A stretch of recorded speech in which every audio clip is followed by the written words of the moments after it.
my optimistic vision for this generation is not widely shared, and it's not prioritized by my peers and by senior leaders in every sector. There's a dismissive attitude and a lack of patience for Gen Y, for millennials, and it's a serious impediment to workplace productivity and to sustainability for any type of organization, large or small. Communities are also losing young talent. My motivation for writing the book with John is that we wanted to launch a campaign of awareness to represent the needs of both sides of the table, the organization and the talent. Full disclosure, I'm sort of a millennial. I was born on the cusp of Generation Y, the millennial generation, and Generation X. And I'm passionate about millennials because I've always cared about what young people care about. I was interested in what motivates them, what inspires them, what influences their decisions.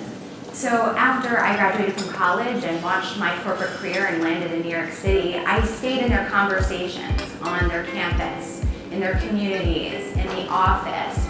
I volunteered side by side with them, mentoring them, coaching them, and just really trying to understand what they're thinking, where they're going, so I can go back and share those insights with people like you.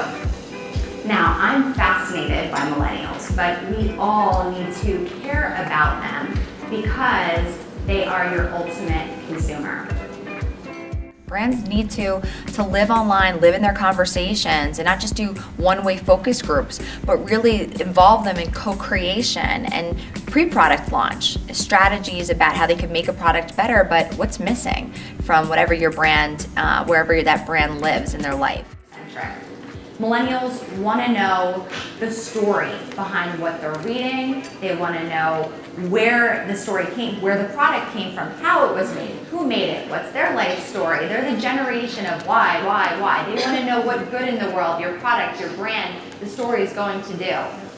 And as being a part of your Cosmo Millennial board, it's obviously important to me that I continue to help you grow your millennial fan base, but then also help you with your advertisers know and trust that you are always going to be ahead of the curve when it comes to millennials. Clearly being globally minded, 71% say that it's important to do something. This is the global survey. 71% believe that it's important to do something that changes the world.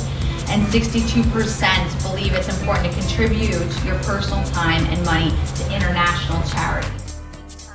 And unfortunately, a stereotype for your generation is the feeling of entitlement. I'm constantly in a battle with my peers who think, young people today, they come in, they want this, they want that. And so I'm a huge advocate and constantly talking about their value and what they bring in terms of their social connections and your technology savvy and creativity and inspiration in the workplace. But, at the same time, I've had MBA students sit in front of me to interview for internships, and I want to kick them out within 5 minutes because the arrogance, the overconfidence, that's a turn off. I don't care how old you are, I don't care what stage you are in your career. You want to be authentic, but you also want to just be grounded in the value you're going to bring that company. They value time more than money. They've got this whole, they care about having work-life balance, and we all care about it. Let's be honest, we all would love to have more time in our day, but millennials, it's not that they don't value work, they value life experiences more. So you tend to hear the phrase, I have a life, when they're talking about, the jobs that they don't particularly enjoy.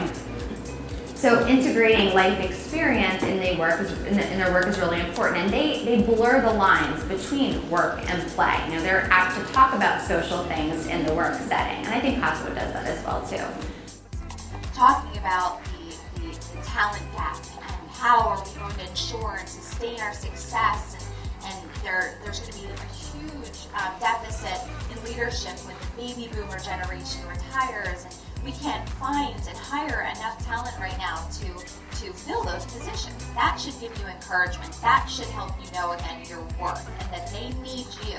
I know because of the devastating unemployment statistics and all that's out there, the competitiveness is in a city like this and in an industry like fashion, you can lose sight of that fact.